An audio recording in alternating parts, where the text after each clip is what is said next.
The Lord spoke to Moses on Mount Sinai. Speak to the Israelites and tell them, when you enter the land I am giving you, the land will observe a Sabbath to the Lord. You may sow your field for 6 years, and you may prune your vineyard and gather its produce for 6 years. But there will be a Sabbath of complete rest for the land in the 7th year, a Sabbath to the Lord. You are not to sow your field or prune your vineyard. You are not to reap what grows by itself from your crop, or harvest the grapes of your untended vines. It must be a year of complete rest for the land. Whatever the land produces during the Sabbath year can be food for you, for yourself, your male or female slave, and the hired hand or foreigner who stays with you.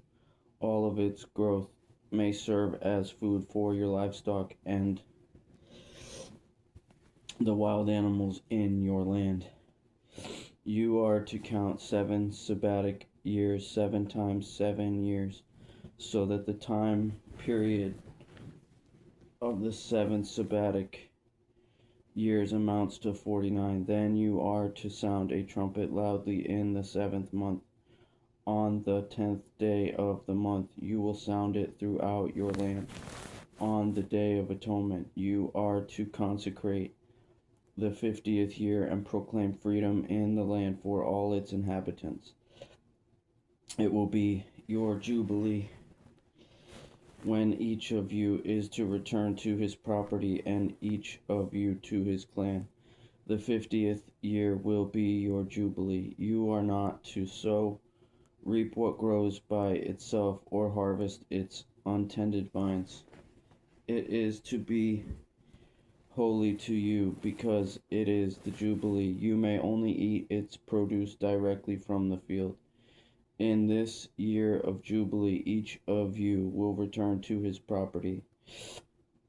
If you make a sale to your neighbor or a purchase from him, do not cheat one another. You are to make the purchase from your neighbor based on the number of years since the last Jubilee. He is to sell to you based on the number of remaining harvest years. You are to increase its price in proportion to a greater amount of years, and decrease its price in proportion to a lesser amount of years, because what he is selling to you is a number of harvests. You are not to cheat one another, but fear your God, for I am the Lord your God. You are to observe my statutes and ordinances and carefully observe them, so that you may live securely in the land. Then the land will yield its fruit, so that you can eat, be satisfied, and live securely in the land.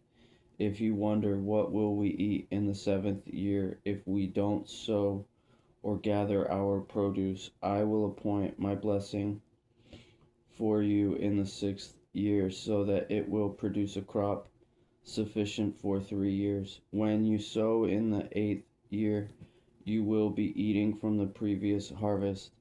You will be eating this until the 9th year, when its harvest comes in. The land is not to be permanently sold, because it is mine, and you are only foreigners and temporary residents on my land.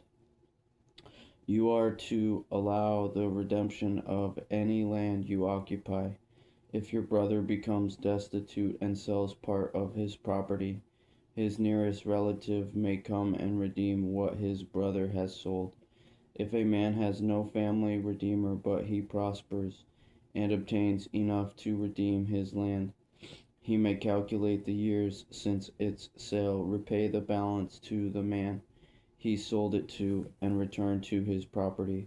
But if he cannot obtain enough to repay him, what he sold will remain in the possession of its purchaser until the year of Jubilee. It is to be released at the Jubilee. so that he may return to his property. If a man sells a residence in a walled city, his right of redemption will last until a year has passed after its sale. His right of redemption will last a year. If it is not redeemed by the end of a full year, then the house in the walled city is permanently transferred to its purchaser throughout his generations. It is not to be released on the Jubilee, but houses in villages that have no walls around them are to be classified as open fields. The right to redeem such houses stays in effect, and they are to be released at the Jubilee. Concerning the Levitical cities, the Levites always have the right to redeem houses in the cities they possess. Whatever property one of the Levites can redeem, a house sold in a city they possess must be released at the Jubilee, because the houses in the Levitical cities are their possessions among the Israelites. The open pasture land around their cities may not be sold, for it is their permanent possession. If your brother becomes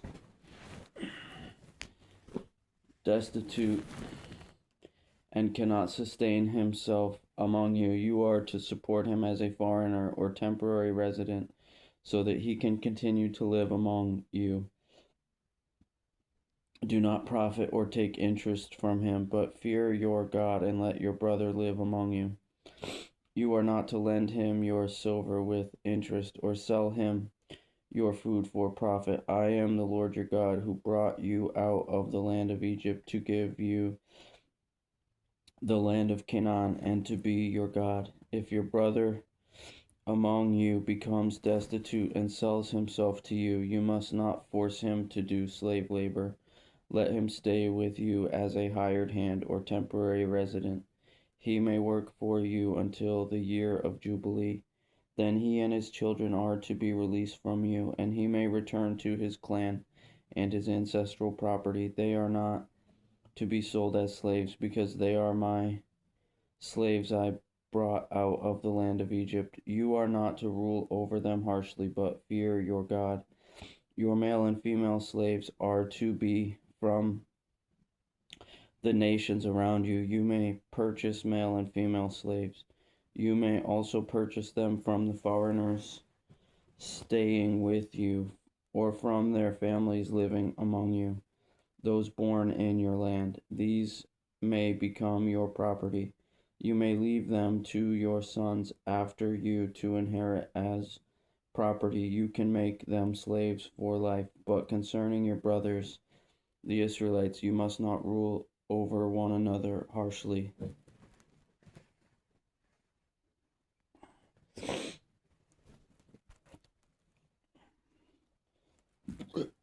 If a foreigner or temporary resident living among you prospers, but your brother living near him becomes destitute and sells himself to the foreigner living among you, or to a member of the foreigner's clan, he has the right of redemption after he has been sold. One of his brothers may redeem him. His uncle or cousin may redeem him. His uncle or cousin may redeem him. If he prospers, he may redeem himself.